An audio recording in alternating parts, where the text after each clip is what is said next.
कहा जाता है कि परिश्रम इतनी खामोशी से करो कि सफलता शोर मचा दे। इसी भाव को ध्यान में रखते हुए हम लोग आज के वीडियो पर आगे बढ़ते हैं। नमस्कार, स्वागत है आपका हमारे YouTube चैनल संस्कृत रचना में।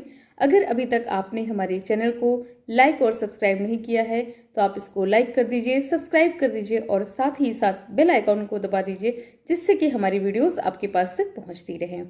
हम सब कैदी और कोकिला पाठ के एक भाग को पढ़ चुके हैं, जिसमें कैदी रूप कवि ने कोयल के माध्यम से अपनी बात को कहा है। कोयल के माध्यम से कारागार में रहते हुए अपने जीवन को बताया है कि कारागार में किस प्रकार से हमारे साथ व्यवहार किया जा रहा है, उसका वर्णन किया है।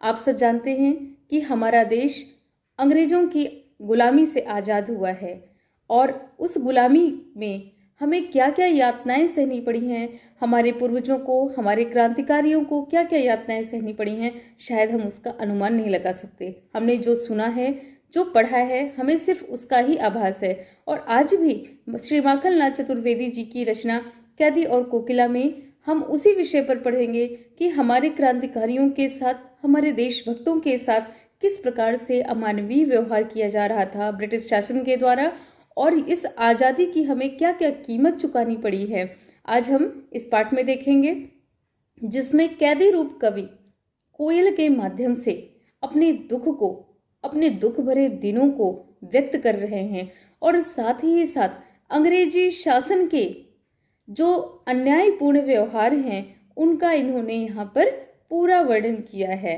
तो यहाँ हम लोगों ने जो पढ़ लिया, उसमें तो कवि कोयल से पूछ रहे हैं कि तुम हमारे अंदर कौन सी प्रेरणा भरना चाहती हो, जो तुम रात के अंधकार में यहाँ पर आई हो, और रात के अंधेरे में आकर के तुम हमसे क्या कहना चाह रही हो कोयल, कुछ तो बताओ। यहाँ पर कवि ने कोयल को सखी कहा है, सखी, कि हे सखी कोयल, तुम रात के अंधकार में क्या करने आई हो, तुम हमसे क्या कहना चाहती हो। तो चलिए आगे का हम लोग अंश पढ़ते हैं। क्या देख न सकती जंजीरों का गहना, हथकड़ियां क्यों यह ब्रिटिश राज का गहना। कोल्हू का चर्रक चूं जीवन की तान, गिट्टी पर अंगुलियों ने लिखे गान। हूँ मोट खींचता लगा पेट पर जुआ, खाली करता हूँ ब्रिटिश अकड़ का कुआं। दिल में करुणा क्यों जगे रुलाने वाली, इसलिए रात में गजब ढा रही आली। इस शांत समय में अंधकार को वेध रो रही क्यों हो, कोकिल बोलो तो। इस भांति मधुर विद्रोह बीज बो रही क्यों हो, कोकिल बोलो तो। यहाँ पर फिर से कवि कोयल से पूछते हैं कि हे कोयल, तुम क्यों रो रही हो, तुम क्या कहने आई हो, तुम क्या बोल रही हो, हमें कुछ तो बताओ। तो पहली पंक्ति ध्यान दीजिए, क्या देख न सकती जंजीरों का गहना। यहाँ पर कवि कोयल से कहते हैं कि हे कोयल, क्या तुम रात के समय में ये इस तरह से जो तुम करुण क्रंदन कर रही हो, कहीं तुम्हारी मन में हमारी ये जो बेड़ियां हैं, हमारे हाथों में जो हथकड़ियां हैं, इनको देख करके कोई भाव तो नहीं जागृत हो रहा है, अर्थात इसको देख करके तुम्हारा मन अप्रसन्न तो नहीं हो रहा है, तुम दुखी तो नहीं हो रही हो, तुम परेशान तो नहीं हो रही हो। क्यों? क्योंकि ये जो हथकड़ियां हैं, ये जो बेड़ियां हैं, ये तुम्हें ऐसा लग रहा है कि हमको इससे बहुत कष्ट हो रहा है, तो ऐसा नहीं है। तुम इसको देख करके अप्रसन्न मत हो, तुम इसको देख करके दुखी मत हो, क्योंकि ये अंग्रेजी शासन के द्वारा, हथकड़ियां क्यों यह ब्रिटिश राज का गहना, ये अंग्रेजी शासन के द्वारा प्रदान किया हुआ एक आभूषण है, जिस आभूषण को हमने श्रृंगार किया, जिस आभूषण का हमने श्रृंगार किया है, अपने हाथों में, अपने पैरों में उसका श्रृंगार कर लिया है। यहाँ पर कवि ब्रिटिश सरकार के द्वारा जो हथकड़ियां दी गई हैं उसको पहन करके गर्व का अनुभव करते हैं, गौरव का अनुभव करते हैं, और उनके मन में लगता है कि ये हमारी स्वतंत्रता की लड़ाई, जो स्वतंत्रता के लिए हम लड़ रहे हैं, ये गर्व का कार्य है। उनको ये गर्व का विषय लगता है। क्यों? क्योंकि वो स्वयं को एक सामाजिक अपराधी नहीं, वो राजनीतिक अपराधी मानते हैं। जैसा कि आपने पहले पढ़ा कि सामाजिक अपराधी कौन है, जो चोर, लुटेरे, बटमार हैं, ये सामाजिक अपराधी हैं। और क्योंकि यहाँ पर जो कवि है वो तो देश की रक्षा के लिए यहाँ पर आए हैं ना, इसलिए कहते हैं कि हथकड़ियाँ नहीं हैं, ये ब्रिटिश शासन के द्वारा दिया गया गहना है जिसको पहन करके हम गर्व का अनुभव करते हैं। फिर कहते हैं कोल्हू का चर्रक चू जीवन की तान।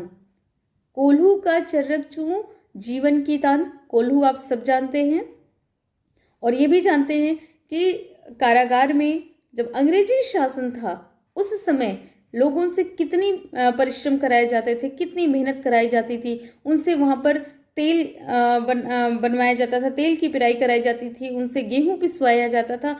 मतलब चक्की ना होकर के वहाँ पर व्यक्ति को, वहाँ पर जो कैदी थे उनके माध्यम से जानवरों के स्थान पर उनको रख करके कार्य कराया जाता था।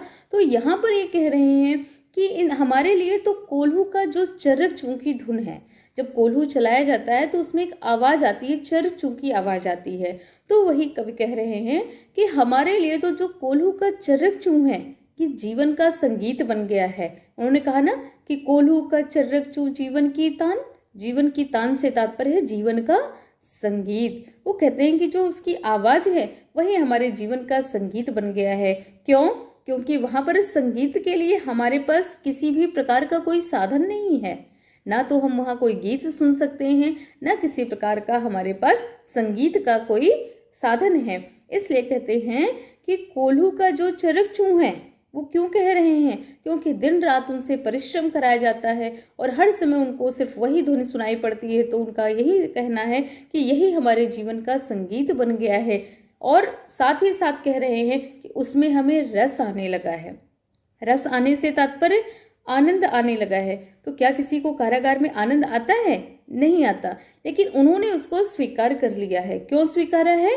अपने देश के लिए उन्होंने स्वीकारा है। इसलिए कहते हैं कि हमको तो उसमें रस आने लग गया है। फिर कहते हैं गिट्टी पर अंगुलियों ने लिखे गान। गिट्टी, कैसी गिट्टी? वहां जो कंकड़ पत्थर है, उनसे जो मजदूरों से परिश्रम कराया जाता है, तो कंकड़ पत्थर अपने हाथों से तोड़ करके मानो उन्होंने स्वतंत्रता के संघर्ष का गान लिख दिया है। स्वतंत्रता के संघर्ष का गान वो अपनी उंगलियों से लिख रहे हैं। कैसे? कि हथौड़े से पत्थर की तोड़ने की जो उनकी क्रिया है, कवि यहाँ पर कह रहे हैं कि जो हम हथौड़े से पत्थर को तोड़ रहे हैं, उस क्रिया से ऐसा हमें प्रेरणा मिल रही है, हमारे अंदर ऐसा उत्साह हो रहा है कि एक दिन इसी पत्थर की भांति हम अंग्रेजी शासन रूपी जो पत्थर है उसको तोड़ करके हम स्वतंत्र हो जाएंगे, हमारा देश स्वतंत्र हो जाएगा। फिर कहते हैं कि हूँ मोट खींचता लगा पेट पर जुआ।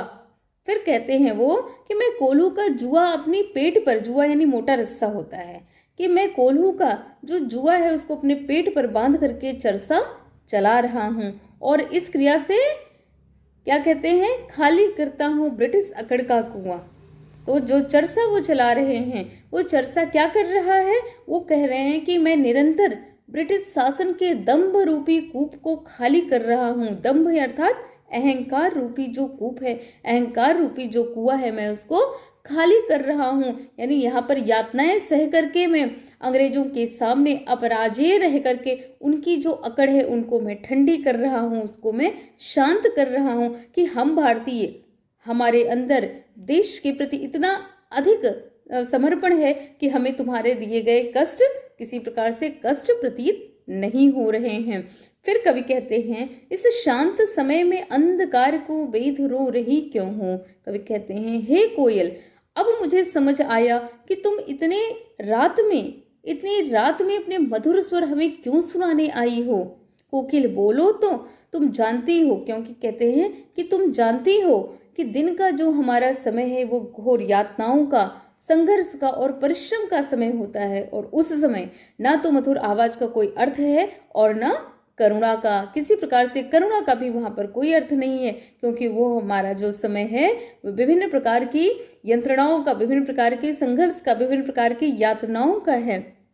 और उस समय में असीम साहस की आवश्यकता होती है। जब अंग्रेज भारतीयों पर यातनाएं, उनके लिए यातनाएं देते थे, उनको विभिन्न प्रकार की यातनाएं देते थे, उन पर विभिन्न प्रकार से जुल्म करते थे, तो कह रहे हैं कि वो समय विभिन्न प्रकार से यातनाओं को सह करके साहस को संभालने रखने की कार्य रहता है, साहस को संभाले रहने की उस समय आवश्यकता होती है। और फिर कहते हैं कि तुम इस शांत नीरो रात्रि में सारे अंधकार को बेधते हुए ना चुपचाप मधुर विद्रोह इस भांति बो रही क्यों हो।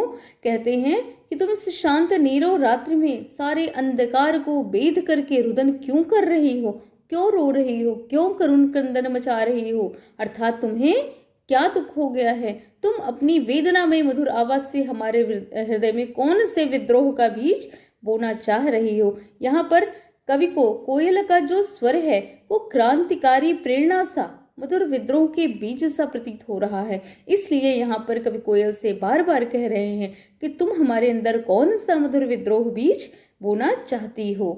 तो यहाँ पर जो अंग्रेजी शासन में जो कुछ भी यंत्रणाएं दी जाती थी, जो कुछ भी यातनाएं दी जाती थी, उसका यहाँ पर उन्होंने वर्णन किया है कि हम लोग इतने दुखी, इतने परेशान रहते, दिन भर हमसे परिश्रम कराया जाता है, दिन भर हमको यातनाएं दी जाती हैं और रात में भी हमारे साथ ऐसे ही कार्य कराए जाते हैं, हमसे परिश्रम कराया जाता है। और इस समय तुम्हारे इस स्वर को सुनने वाला यहाँ पर कौन है, आखिर तुम हमसे क्या कहने के लिए आई हो।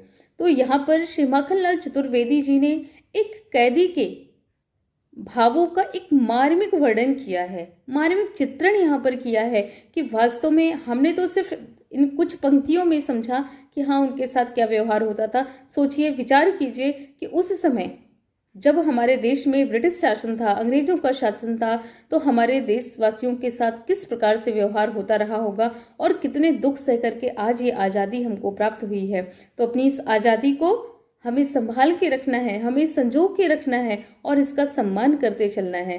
तो आज यहीं पे हम अपनी इस बात को समाप्त करते हैं, अपने इस वीडियो का यहीं पर समापन करते हैं और अगले वीडियो में हम इस पाठ के अगले जो हमारे पैराग्राफ हैं, अगले जो हमारे अंश हैं, उनको हम लेकर के आएंगे और फिर उसके विषय में हम लोग अच्छे से पढ़ेंगे। आप लोगों ने अगर अभी तक चैनल को सब्सक्राइब नहीं किया तो आप इसको सब्सक्राइब कर लीजिए, जिससे कि हमारी वीडियो आपको मिलती रहे और फिर हम लोगों को एक नई जानकारी प्राप्त होती रहे, नई नई चीज़ों को हम लोग सीखते रहे, समझते रहे और साथ ही साथ आगे बढ़ते रहें। तब तक के लिए धन्यवाद, नमस्कार।